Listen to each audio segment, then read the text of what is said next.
All right, so let's begin this weekly tour around the world of football, and we're going to start off this week in the NFL. Take it away, Adam.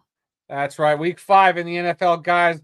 More craziness. It just seems like every week there's just something nuts happening in this league. You can never really predict what's going to happen. As much as you think you got your finger on the pulse and you know exactly what's about to go down, NFL says, Because I didn't see the San Francisco 49ers going into Los Angeles on Thursday Night Football and stealing a win in the Rams' house. Well, sorry. It looks like the 49ers stadium that the Rams are just renting as a home field because did you see that? All the 49ers fans that were just flooding that place. No, I did It not. looked like a 49ers home game.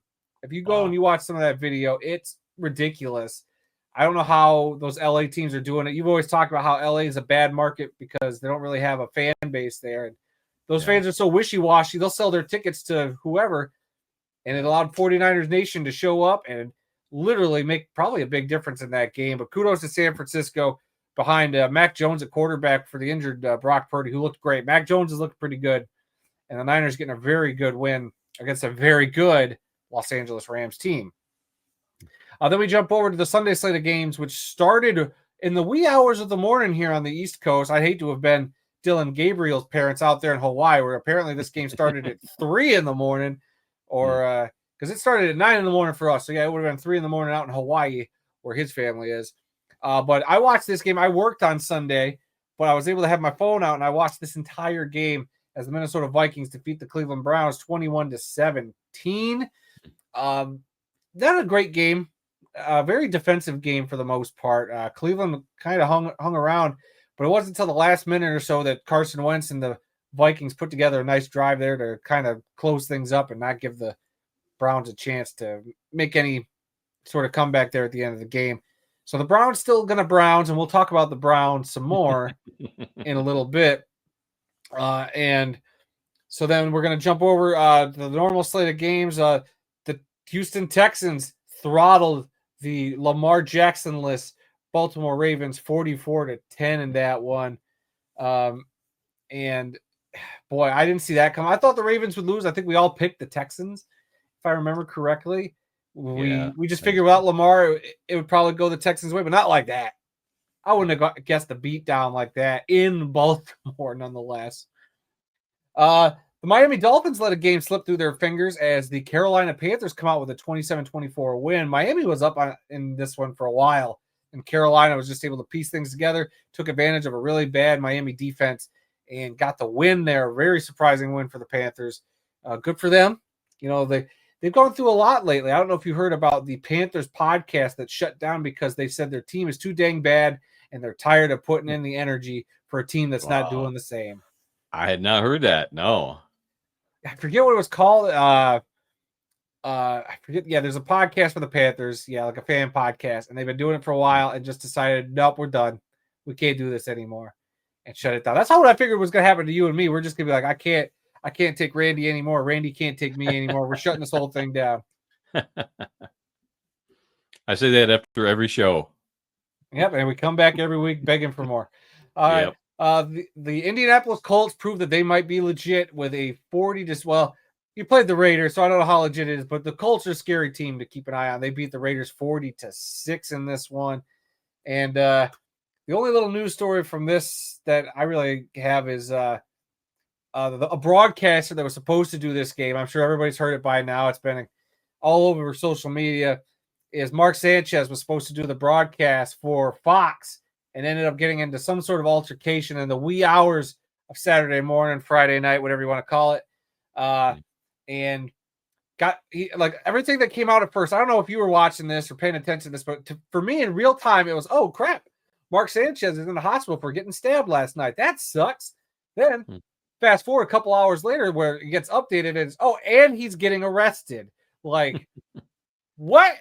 What is this wild story? Yeah. I'm still a little confused on some of the details. But yeah, it is a wild story and things are still evolving and changing and more information is coming through. But yeah, it's something else. Yeah. So basically I'll just get the gist of it and we'll move on because it doesn't need to be a whole topic. But the fact that apparently he got into an altercation with a 69-year-old truck driver, Apparently his truck was somewhere that Mark Sanchez didn't agree with. But Mark Sanchez, what are you doing? You're an analyst. What are you doing telling somebody where to park in Indianapolis? It doesn't make sense. And then a knife was involved. He got stabbed. The other dude got stabbed. If those pictures that I saw online were real, holy smokes. Very gruesome stuff. And well, man, ever evolving story. We'll have to wait and see how this all turns out. Because for a minute, I didn't think you were going to be on the broadcast today. So I was kind of trying to get a hold of the Indianapolis Police Department to see if I could get Mark Sanchez to call in from his jail cell because he ain't doing nothing else right now. He ain't got nothing else on his hands. So, all right, moving on. The New York Giants let a lead slip against the New Orleans Saints as the Saints are no longer winless. They get the 26-14 win in this one. So good for you, New Orleans. I was really nervous that they were going to be a winless team this year, but there they are. They got that win. A team that's unfortunately still winless, Randy. The New York Jets fell to the Dallas Cowboys 37-22. That score did not look as close as that game felt when I caught it. And as much as I hate the Cowboys, a couple things out of this one. And hello to Royce, who popped into the chat. How you doing, buddy? Good to see you. We already talked about your Vikings, so you missed that, but it's all good. So I really liked those Cowboys uniforms. They went with that all white, the white helmet, that I call it the Little Giants uniforms because it's like the one they wore in the Little Giants movie. I love those Cowboys uniforms. As much as I hate them, that is like my favorite Cowboys look. I don't know how you feel, but I love that a lot. I really don't care what the Cowboys are wearing. As long as they lose, I don't care what they're wearing.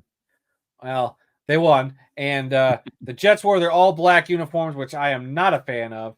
No. But another thing from this game that kind of just came out within the hour, the NFL is fining Cowboys owner Jerry Jones $250,000 for flashing his middle finger at fans at MetLife Stadium during the game. So what's $250,000 to Mr. Jerry Jones? Nothing. Yeah, he'll just empty out half of his billfold and pay for that fine. I think he'll find that in one of his couch cushions if he really tried hard enough. So yeah. He wakes up and sneezes $250,000. Yeah. And yeah, Royce, yep, we I'm sure you know we're gonna get to talking Michigan Panthers in the UFL segment a little later. And then the final game on this first half of the scoreboard here, the Denver Broncos went into Philadelphia and shocked the Philadelphia Eagles 21-17.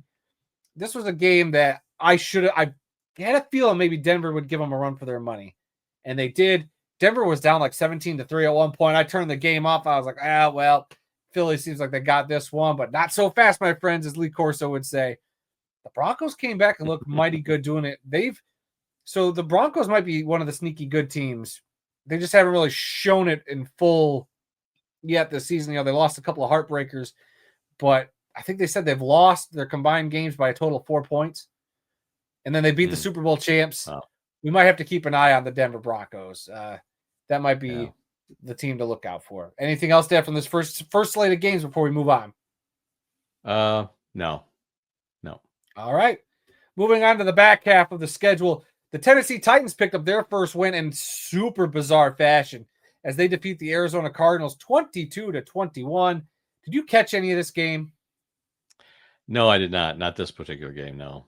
But did you see some of the highlights? Did you see how this went down? Not really, no. Okay, well, again, we had another player about to score a touchdown, and he drops the ball at the half-inch line. Utter befuddlement. Like, this would have given the Cardinals a big lead, but instead they let the Titans back into it, and the Titans get a win. There was even video of the coach on the sideline punching the player like in the shoulder after the fumble happened. Like, it's just, what are we doing? This is 2 weeks in a row now we've had to talk about a player dropping the ball at the goal line. Yeah. What is the solution? Well, you tell these guys to hang on to the ball until they run out of the other end of the end zone, and they turn around and they see the referee hold their arms up. Then they can drop the ball. Are guys going to start getting fined for this? I feel like even the NFL should be like, guys, look, this is as dumb as that is, and that's your own fault. Maybe you guys should start losing some money for all this nonsense. It just doesn't make sense to me. maybe the team can find the player for something stupid That's like that's that. The that's league's yeah. not And going Dale, to. well, yeah, that's what I mean. Maybe the team should. Dale in the chat, I don't understand how that even happens. These are supposed to be professional football players. Yes, that's true. They're professional football players. I don't mind celebrating. I don't mind getting cocky going into the end zone. Like when people would high step it like Dion would or whatnot. That's all well and good. But you hold on to the ball and then you give it to the referee after you cross the goal line or have whatever celebration. It's just, I get it. It's a sport and it's supposed to be fun. And I don't, like I said, celebrate. Just do your job and get across the goal line first. Otherwise, dumb stuff happens. And look what happened. And it might have cost the Cardinals the game. I mean, it probably did cost them the game here. So Yeah. I don't know. It's, man, if I was that coach, I would not be happy. It's just these teams got to do something about these players because you can't. One time is too many. Yeah. 2 times in 2 weeks is ridiculous. Yeah. All right, Yep. Makes no sense. moving on. In the uniform of the week matchup, the Tampa Bay Buccaneers took on the Seattle Seahawks.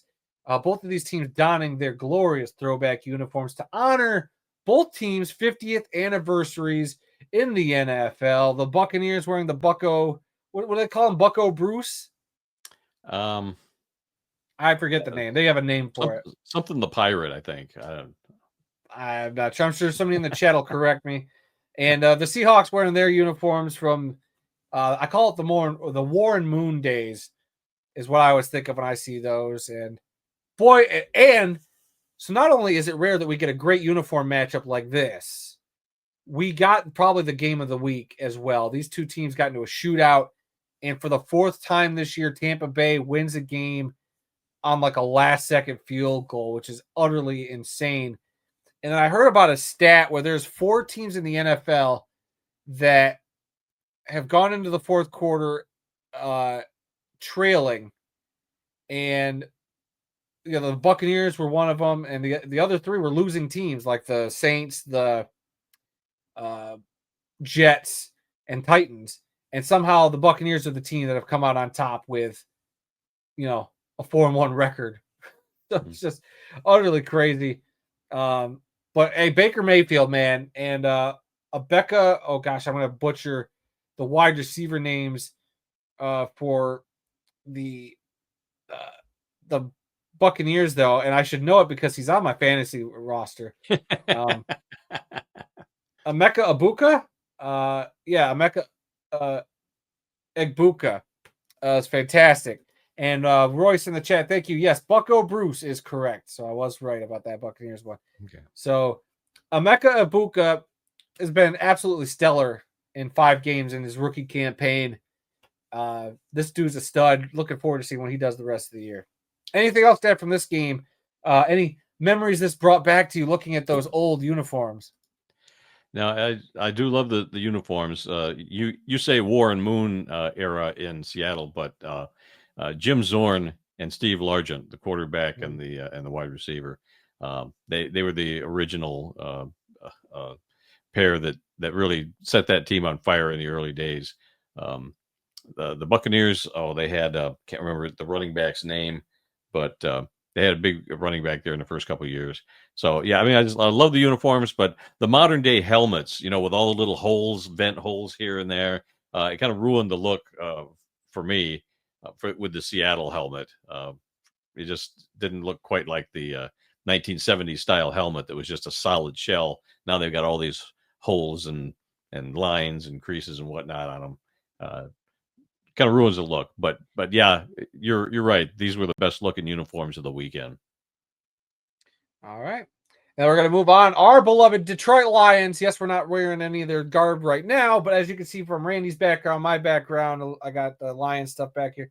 Our beloved Detroit Lions got a big win in Cincinnati, 37-24. I don't know how you felt watching this game. I felt pretty comfortable for the most part. Yes, the Bengals made a rally there late in the game, but I never sweat it. I never thought it was going to get out of hand. The Lions just continue to do Lions things. I think the Lions might be, and I hate to knock on wood, the Lions might be the best team in the NFL, Randy. They did look good.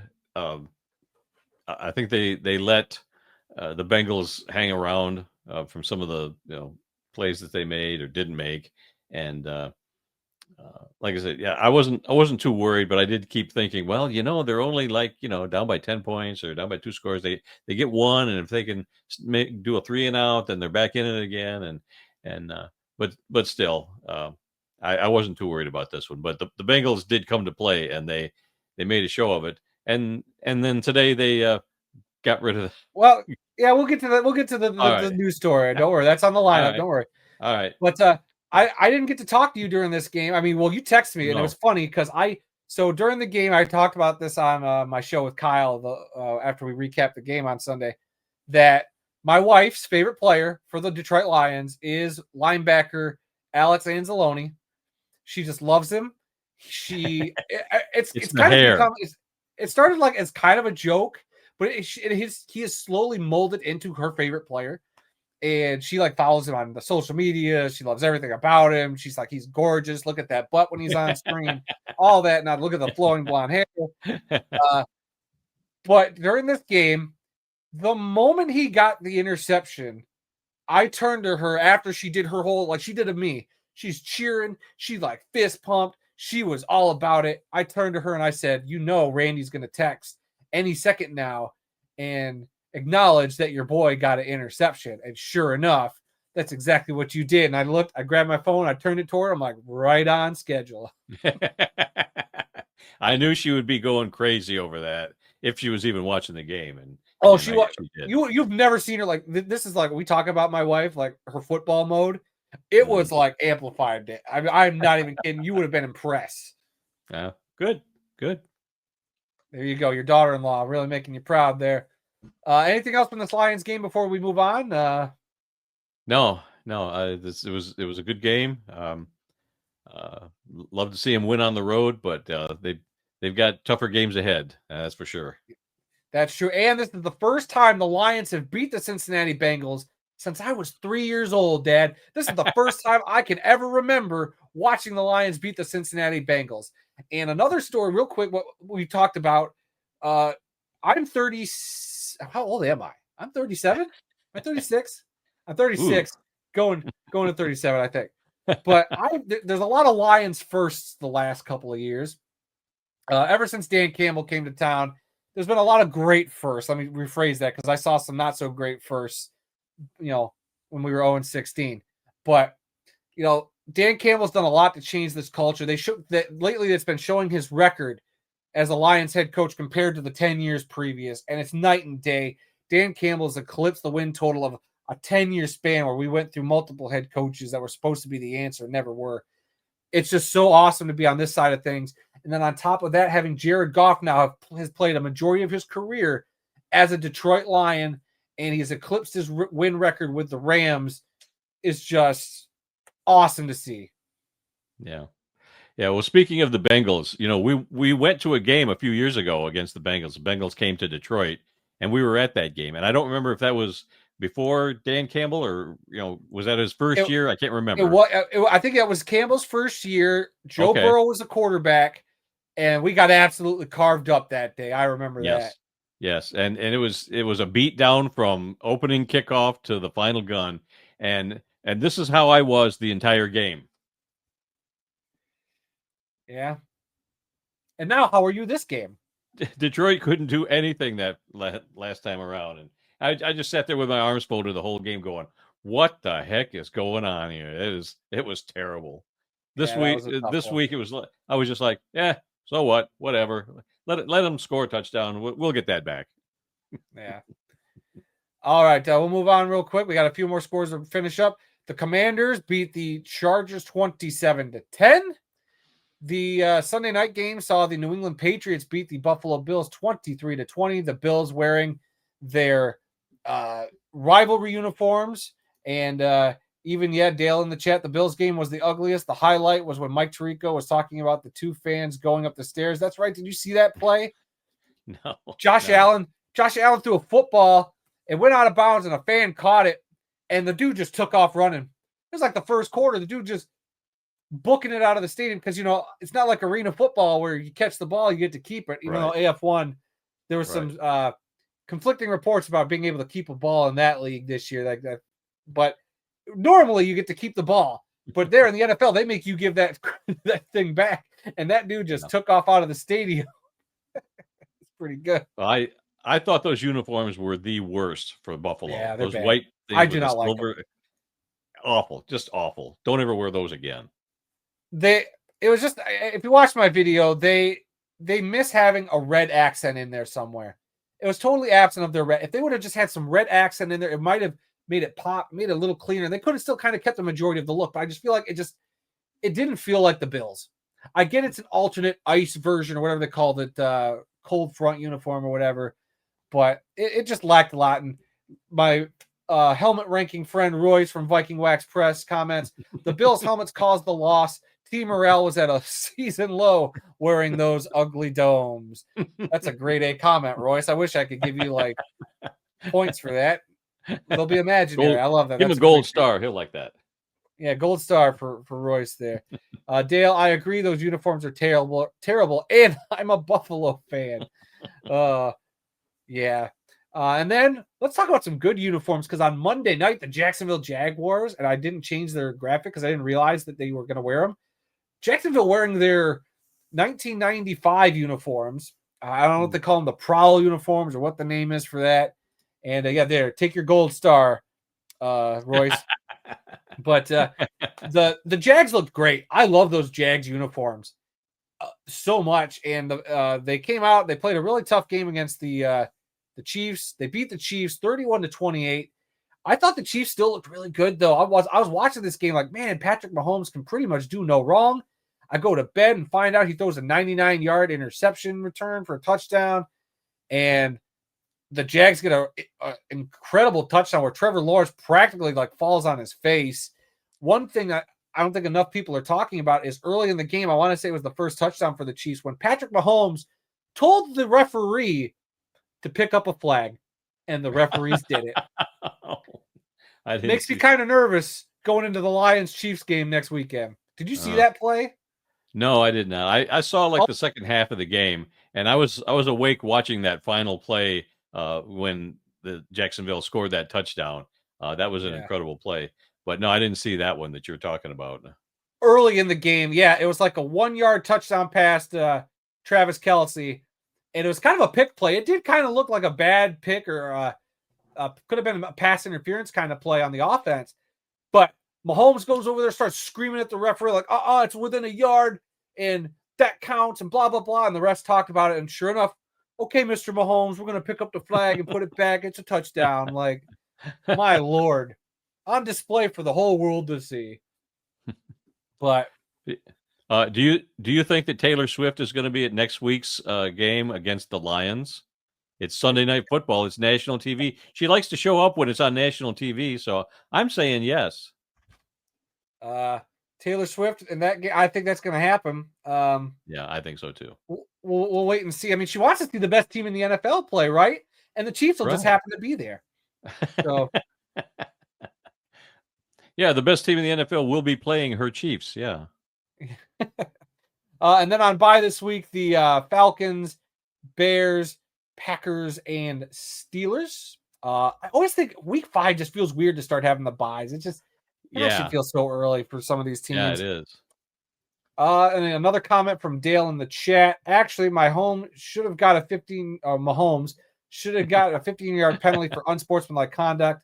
They shouldn't be allowed to talk to the referees. Yeah, it's just every once in a while the Chiefs get away with something that you just no other team would get away with, and I just don't like it. It just feels weird, and not a big fan of it. And Dale also, wow, I didn't realize that those were those types of uniforms for the Jags. Those are cool. I love that logo. I mean, I like their current logo for the Jags, but I love those uniforms for the Jags. The 95 throwbacks are practically perfect. And then the one news story I really had, I mean, we kind of touched on some other news notes, but the one you were alluding to that kind of happened earlier today that kind of caught me off guard is that Joe Flacco is getting traded from the Cleveland Browns to the Cincinnati Bengals for, I think it's Flacco and a 6th-round pick going to the Bengals, or vice versa. I forget how that worked, but Interesting move by the Bengals after we watched both of these teams the last 2 weeks, the Browns and the Bengals. What are your thoughts on this trade? Does it help Cincy, or is this more about Cleveland? I don't know, and I could care less. But here's my take on this: you lose to the Lions, and they trade you away to another team. So let's see if that's a trend this year. The more teams we beat, are they going to trade their quarterback and get rid of them because they can't beat Detroit? I don't know if it was that. I think it is more like they got benched. Like No, it's yeah. Flacco got benched after the Lions game, and now that they clearly look like they're benching Browning for Flacco. So I don't know. I hope Flacco plays this week because he'd have to play the Packers again. I think that's who they play this week. Oh, Dale in the chat, Cincinnati needed a new quarterback. They weren't going to win a game with Browning. Yeah, this is interesting. So for the Cincinnati side of things, obviously they get a veteran quarterback, 18 years in the league. I think with Flacco at the helm, he still made mistakes, though. I don't know if it's much of an upgrade. If anything, it's just more of a veteran presence with an offense that can do some stuff. They got a couple of great receivers. If he can find those guys, maybe that Bengals offense takes a step in the right direction with him at the helm. But to me, this sounds more like a story we should be talking about for the Browns, because now the Browns got the veteran out of the locker room. They already have a couple first round picks. Now they got Dylan Gabriel as their starting quarterback. Their rookie they drafted in the third, fourth round, whenever they drafted him. And now that moves Shador Sanders up the depth chart to number 2. So clearly the Browns are in a mode where somebody suggested, like, are they tanking? I don't think they're tanking. I think it is. They're trying to figure out with 2 first round picks, do they have their guy? Are either of these 2 guys a viable franchise quarterback going forward? Now they have a 10, 11 week sample size to try to get out of these 2 guys to see if they need to draft a quarterback in the draft this year. So this inevitably means we are going to see Shador at some point. Dylan, you're probably right about that. Dylan had flashes of looking really good in that London game, but I mean, like the Joker says, it's like a bad joke dropped at the first sign of trouble. The first sign of trouble for Dylan Gabriel, in goes Shador, in comes all the media just hijinks. It's going to be insufferable, I think. But we'll have to wait and see with Cleveland. It's just a bizarre thing. And before we move on completely from the NFL section, let's talk. We got a few comments from Dale and some others again. I think we already did that one. Yeah. 22 a.m. John, Bengals have no O-line. After Flacco gets hurt, Kirk Cousins will be traded from Atlanta. Ooh. I thought for sure they would go after a Kirk Cousins or Jameis Winston. I think Jameis Winston would be the more fun option if you're a Bengals fan. But clearly they didn't go that route. Viking Wax Press, Gabriel looked okay against the Vikings. He should keep the starter role. I do too. I think Gabriel showed some promise, but again, he's a rookie. Lot to learn there. And Dale, it doesn't matter. Cleveland is going to be a hot mess for years to come. I don't think Joe Namath could help this team. Yikes. Not with those bad knees Joe's got these days. No, I don't think so.